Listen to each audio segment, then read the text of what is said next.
ও friends কেমন আছো? নিশ্চয়ই ভালো আছো। আমিও বেশ ভালো আছি। কিন্তু গতকালকে ভালো ছিলাম না। আ মানে পরশুদিনকে গুরু পূর্ণিমা গেছে। তার বাসন-কুসুন কালকে বৃষ্টি হয়েছে। ভিজে, ভিজে সমুদয় সব কাজকর্ম করেছি। কারণ পুজোর বাসন-টাসন তো কাজের দিদি মাজে না, মাজতেও দিই না। কারণ ও কাঁসা পিতল এমনিতেও খুব অপরিষ্কার কাজ করে। তা ওজন্য ঠাকুরের বাসন-টাসন আমি মাজতে দিই না। আমি নিজেই মেজে নিই। জানোই তো ভোগ-টোগ রান্না করেছিলাম, প্রচুর, প্রচুর বাসনও হয়েছিল। তো সব মেজে ঘষে এত্ত শরীরে কষ্ট হয়েছে কালকে, মানে একটা পুজো হওয়া মানে ৩ দিনের খাটনি। তাই জন্য আর শরীরটা দিচ্ছিল না। আর কালকে যে এত এই কাঁধ থেকে হাত, ডান হাতটা আমার এত ব্যথা ছিল যে আমি যে মোবাইলটা ধরে তোমাদের সাথে কথা বলবো আমার সেই ক্ষমতাটা কালকে ছিল না। তো কালকে ওষুধও খেয়েছি। একটু প্যারাসিটামলও খেয়েছি, জ্বর, জ্বর ভাব এসছিল। প্যারাসিটামল খেয়েছি, ব্যথার ওষুধ ওই প্যারাসিটামল খেয়েই হয়ে গেছে। তো খেয়ে মানে সারাদিন কাজকর্ম সারার পরে শুয়েই ছিলাম। মানে উঠেও দাঁড়াতে পারিনি। রাত্রির বেলা বিরিয়ানি নিয়ে এসেছিল দাদা। ওই বিরিয়ানি খেয়ে শুয়ে পড়েছিলাম। রান্না-বান্না কিচ্ছু করিনি। আর দুপুরবেলা তো ভোগের যেটুকু বেঁচে ছিল সেটুকু ছিল, ওই গরম করে মা-মেয়েতে খেয়েছি। তো এই হলো গতকালকের গল্প। আজকে এখন ঘড়িতে বাজছে প্রায় ৯টা। তো একটু আগেই ঘুম থেকে উঠলাম। উঠে ফ্রেশ-ট্রেশ হয়ে চাও খাওয়া হয়ে গেছে। এই সবেমাত্র একটু ব্রেকফাস্টের ব্যবস্থা করেছি। আজকে শনিবার, দাদার নাইট ডিউটি আছে। দাদাকে ছাতুর শরবত গুলে দিয়েছি। ও খেয়ে বেরিয়ে গেছে। আর ছোট মেয়ে আর আমি একটু সিদ্ধ ভাত করেছিলাম। তাই ও আর আমি একটু টিফিনের মতন খেয়েছি। তো আজ আবার কাজের দিদি আসবে না। তো বাড়ির সমস্ত কাজকর্ম করতে হবে, রান্না-বান্না, পুজো-আচ্চা সবই আছে। তো চলো আমি এখন থেকে ব্লগটা শুরু করছি। এখন সারাদিনটা আমার পাশে থেকো, দেখতে থাকো আমি কি করছি না করছি। তোমাদের তো বললামই কাজের দিদি আসবে না, তো আর বসে থাকলে হবে না, ঘড়ির কাঁটা তো দৌড়াতে থাকবে। তাই ভাবলাম যে আগে কাচাকুচি দিয়ে শুরু করি। এবারে চলে এসেছি আমাদের ঘরটার গোছাতে, কারণ আমাদের ঘরে বিছানাটা তোলা হয়নি। আর পাশের ঘরটায় তো জুন পড়াশোনা করছে, ওই জন্য ওই ঘরটা এখন তোলাই যাবে না। আর এই যে দেখছো আমার হাতে, ওটা হচ্ছে ট্রাইপড, গতকালকে দাদা কিনে এনেছে। দেখছে আমার কাজের খুবই অসুবিধা হচ্ছে, ফোন ধরে ধরে ভিডিও করা খুবই সমস্যা হচ্ছে। তো ওকে বলে রেখেছিলাম, সে এটা মাথায় রেখেছে। তো গতকালকে নিয়ে এসছে। আর আমার চাদরের কালারটা আর ছাপাটা কেমন হয়েছে কমেন্টে জানিও কিন্তু। এবারে চলে এসেছি ডাইনিং রুমে। দেখো ডাইনিং রুমটার অবস্থা দেখো। আসলে এটা দোষ না, আমরা যে যখনই বেরোই এই ঘরে ঢুকেই আগেই এসে সোফাতে বসি, আর হাতে যা কিছুই থাকে টেবিলের ওপর রেখে দিই। আসলে আমাদের মেন দরজাটা খুলেই সোফাটা, তো যার জন্যই এই প্রবলেম। আর দাদা দেখো বিড়ি কত খেয়েছে সকাল থেকে। এখন ঘড়িতে বাজে প্রায় 10:30 মতো। ঘুম থেকে উঠেই বিড়ি আর চা। দেখতেই পেলে এই লোককে আর আমি মানে এই নেশাটা বন্ধ করাতে পারলাম না। তা যাই হোক, একদম সোফা-টোফা সুন্দর করে ঝেড়ে কুশানগুলো রেখে দিলাম জায়গা মতো। আর এই যে আমার বেসিনটা দেখছো, বেসিনটা সাদা হওয়াতে একদিকে যেমন খুবই সুন্দর লাগে দেখতে, কিন্তু এটাকে মেনটেন করাটা ততটাই কষ্ট। চলে এসেছি ঠাকুর ঘরে। গতকাল বাসনগুলো যা যা মেজেছিলাম অধিকাংশই সব তোলা হয়ে গেছে। এখন এই কটা আছে, এই কটা এখন তুলে গুছিয়ে রাখতে পারলেই হয়। আবার ফ্রিজের মধ্যে প্রসাদগুলো রেখেছি, সেগুলো বের করে দেখতে হবে ভালো আছে কি না।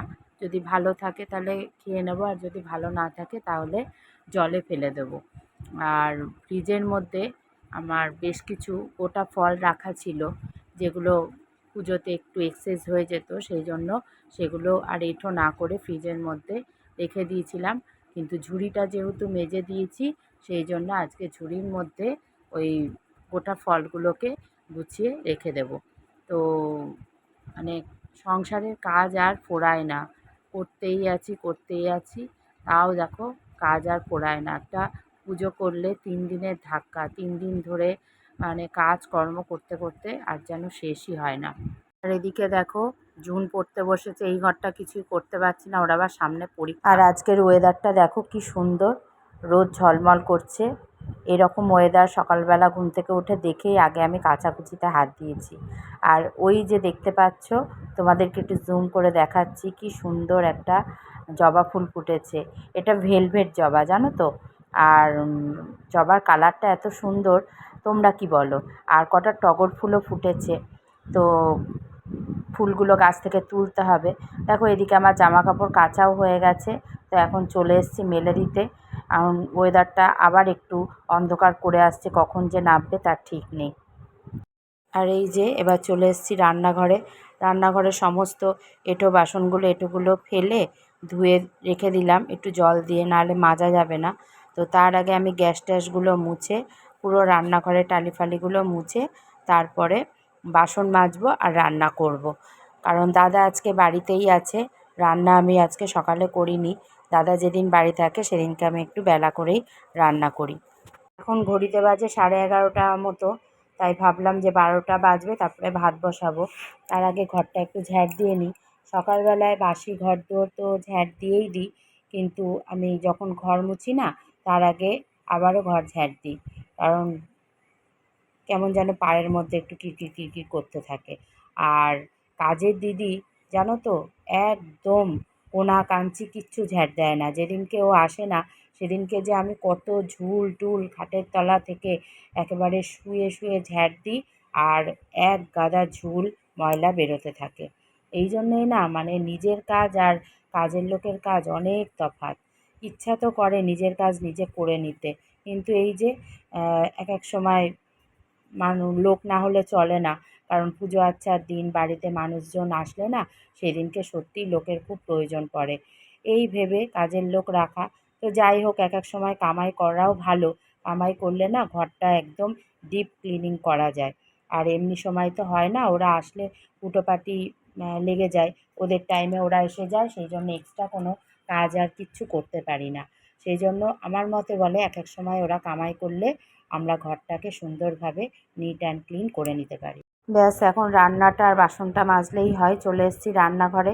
রান্না করতে করতে দেখো আমার কত বাসন মাজা হয়ে গেল। তো রান্না করেছিলাম আজকে ভাত, টক ডাল, ঝিঙে আলু পোস্ত, তার সাথে উচ্ছে আলু ভাজা। আর শাশুড়ি মা পাঠিয়েছিল একটা ডাঁটার তরকারি। আর এই যে আমি এগুলো লিস্ট করে দিয়েছিলাম, কারণ এগুলো ফুরিয়ে গেছে। তো নিয়ে এসছে এই যে মুসুরির ডাল, একটা মিল্কশেক, বাটার, দুটো ফিনাইল আর সার্ফ, তার সাথে একটা ভিভেল বডি ওয়াশ। তো আর এই একটা ছোট বাটারও এনেছে। এই বাটারটা খুব ভালো জানো তো, এগুলো নষ্ট হয় না আর কি। আর এই যে দুটো ফিনাইল দেখছো, এটা কিন্তু অফারে পেয়েছে। যাই হোক, এবার খাবার জোগাড় করি। তো রান্নাঘর থেকে সব খাবারগুলো ডাইনিংয়ে নিয়ে চলে এসেছি। আজকে কি কি রান্না করেছি তো তোমাদের বললামই। তো তবু তোমাদেরকে একটু দেখাই। এটা হলো আমড়া দিয়ে মুসুরির ডাল, আর এটা হচ্ছে উচ্ছে আলু ভাজা, এটা হচ্ছে ঝিঙে পোস্ত। আর শাশুড়ি মা বললামই পাঠিয়েছে ডাঁটা চচ্চড়ি। তো মা তো ভীষণ হালকা রান্না খায়, তাই জন্য ডাঁটা আলু বেগুন দিয়ে একটা পাতলা ঝোল করেছে। আর আমি এদিকে ভাতটা না ঝাঁকাতে ভুলে গেছি। তো যাই হোক, জুন তো ওদিকে দেখছো স্নান টান করে পুজো দিচ্ছে, আর আমি এদিকে ভাতগুলো বাড়বো। আমিও ওদের সাথে খেয়ে নেব, কারণ সকালবেলা যখন বাসি নাইটি ছাড়ি তখন এক প্রকার আমার স্নান হয়ে যায়। কিন্তু যেহেতু পরে এই সমস্ত কাজগুলো করি, সেই জন্য খাওয়া দাওয়ার পরে আমি আবারও আরেকবার স্নান করে নিই। তো চলো খাওয়া দাওয়াটা করে নিই। খাওয়া দাওয়া তো হলো, এবার খাওয়ার পরের বাসনগুলো এখন মেজে নেব। তারপর রান্নাঘরটাও মুছে নিতে হবে, কারণ রান্নাঘরটা মুছিনি। যখন ঘর মুছেছিলাম তখন আর রান্নাঘরটা মোছা হয়নি। তা রান্নাঘরটা মুছে এবার স্নানে যাব। স্নান তো হয়ে গেছে, আর তার সাথে সাথে এখানেই আজকে ব্লগটা আমি শেষ করব। আর শরীর দিচ্ছে না। আবার দেখা হচ্ছে কালকে নতুন কোনো ভিডিও নিয়ে। ততক্ষণ অবধি তোমরা সবাই খুব ভালো থেকো, সুস্থ থেকো। আর আজকের ব্লগটা কেমন হয়েছে সেটা কমেন্টে অতি অবশ্যই জানাবে। ভালো লাগলে একটা লাইক করবে। তো চলো আজকের ভিডিওটা এই পর্যন্তই। দেখা হচ্ছে নেক্সট ভিডিওতে।